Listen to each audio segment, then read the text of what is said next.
Hi everyone, so welcome to another academic video. This week it's all about optimising assessments for our university modules.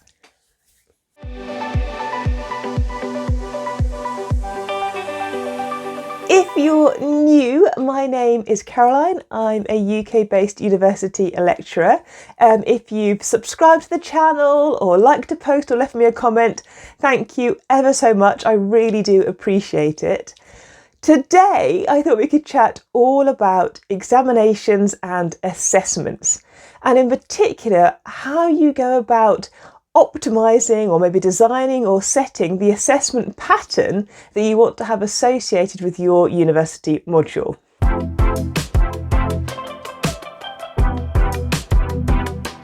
So for many of us, if we are lecturers or readers or professors, or maybe we are teaching fellows, part of our job will be designing the assessments and the examinations for the module that we are teaching on. And that can be quite a big undertaking, especially when you're new to the module or it's your first time actually designing and setting assessments. And there's various formats assessments can take. I think people often think about examinations being a room where you go down and turn over your paper and you have a certain number of hours to complete a certain number of questions. But actually we can do multiple choice test questions, we can do laboratory classes, we can have reports, hand-in essay courseworks, oral presentations, poster presentations, small group kind of tutorial assessed questions bi-weekly, weekly. There are a lot of options.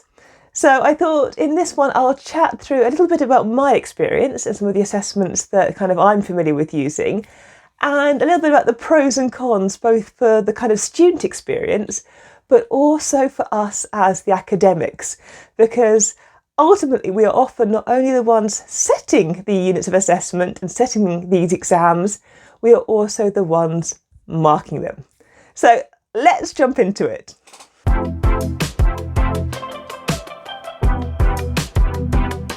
I guess first up then is the typical end of course examination paper.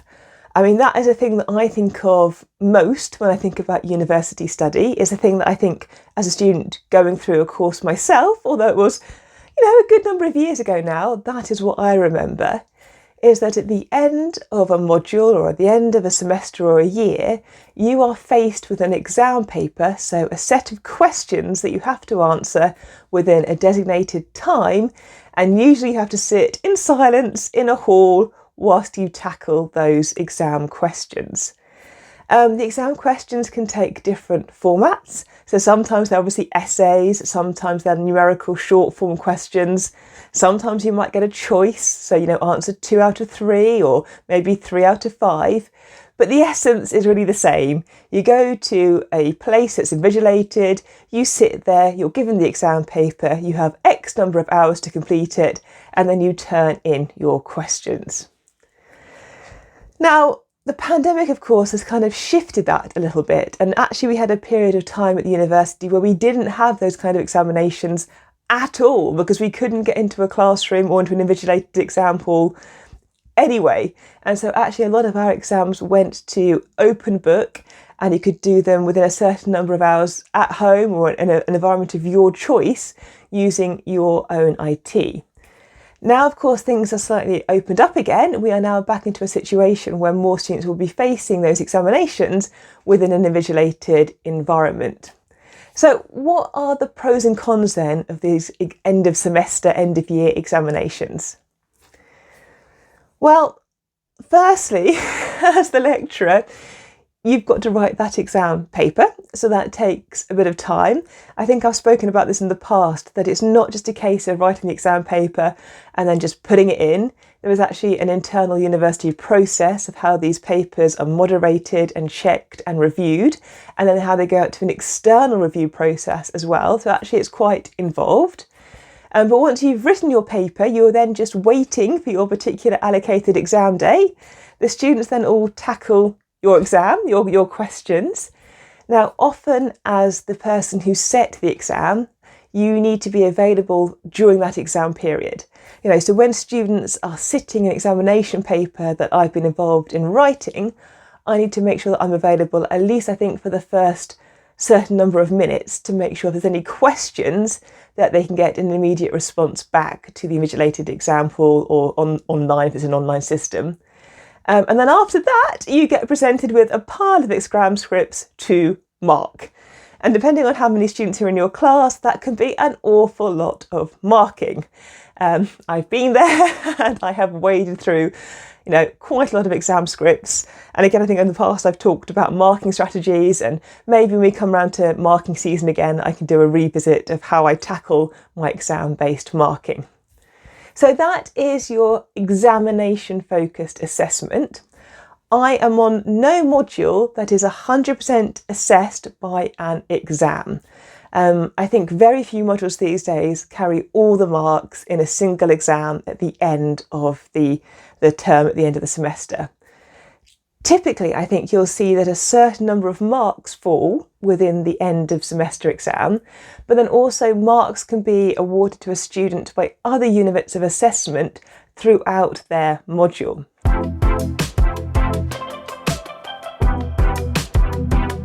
And this is where other forms of assessment come in.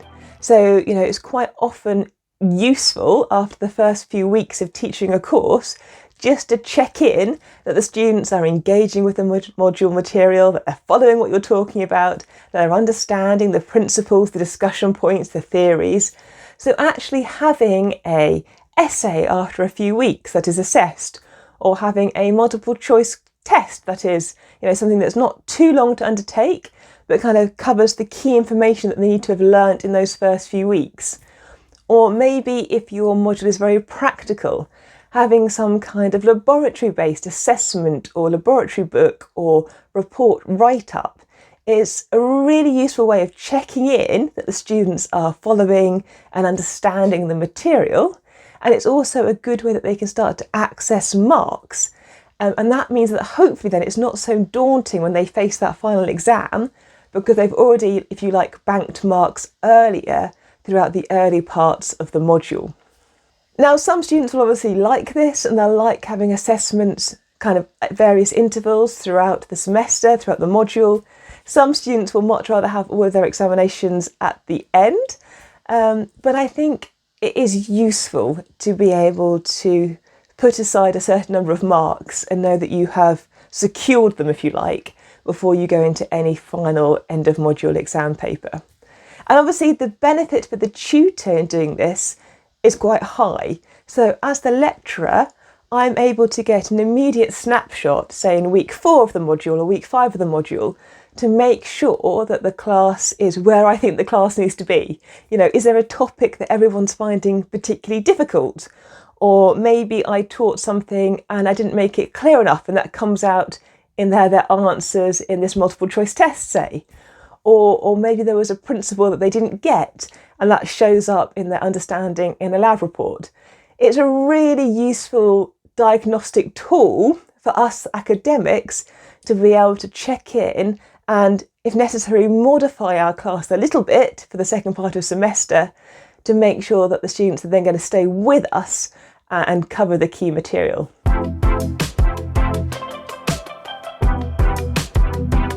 And so I guess that brings me to my kind of final discussion point, so this video isn't too long, and that is when it comes to then marking, there are again various choices. So either as the academic, you do your marking yourself, so you can sit there with your exam papers, your essays, your reports, and physically mark it yourself. You most likely will be marking it to a marking criteria that again has undergone some kind of rigorous assessment process to make sure that it is suitable for your exam. But if you've set maybe, say, a multiple choice test, actually the software these days can do the marking for you. And that's brilliant. You can randomise your answers so that not all students have to answer, say, question 1A and then 2B. You can mix up whether it's A, B, C, D or E for each individual student as they go through their exam scripts. But because the computer then auto marks it for you, you can then just have a quick look across at the end of that multiple choice test and say, okay, did everybody get question 1? Was there any particular question that people didn't get? Was there any particular question that people left out? It can take up a bit of time to set up automatic marking. I've got colleagues who use it far more extensively than I do. You can have quite complicated mathematical equations and stuff set up within the marking scheme to be marked automatically. I tend to reserve its use for very numerical situations. So when there's clearly a number answer, maybe with some units associated, that it kind of sits really nicely into a multiple choice answer. And then of course there is a third option, which is that you've set the paper, but that somebody else does the marking for you. Now, as a PhD student, I remember marking lab reports. So I didn't set the report, the lab book, I didn't set the experiment, but I was marking that lab diary as a paid piece of work. So I was supporting my university and my department, but I was doing a little bit of marking to therefore help the module leader not have to do quite as much. So it doesn't have to be necessarily you doing the marking, but if you are outsourcing, if you like, your marking, then of course it needs to come with a really good marking criteria so that the person who is doing the marking can follow and understand exactly what you want to be marked, what scores points and what maybe doesn't score points. So yeah, there's a lot to think about when you are setting the assessments, and often you might inherit a module that comes with a preset assessment structure. And typically you can't change that structure within a year if it's been preset, because obviously it'll be advertised as the way that module is going to run for that year. But you can make changes potentially in future years if you go through your board of studies or your appropriate university channels. So it's something to bear in mind. So yeah, let me know as we start the new term, the new semester, the kind of autumn or fall term. Let me know, do you write your own examinations? Are you involved in the structure of assessments? Or is it something that doesn't concern you at all? Or maybe you are the person who gets marking outsourced to them. Leave me a comment. As always, really enjoy reading your comments. If you're new, think about joining our little home here on YouTube. Every week it's an academic-based video. So in the meantime, as always, stay safe, look after yourselves, and I will see you next Monday. Bye.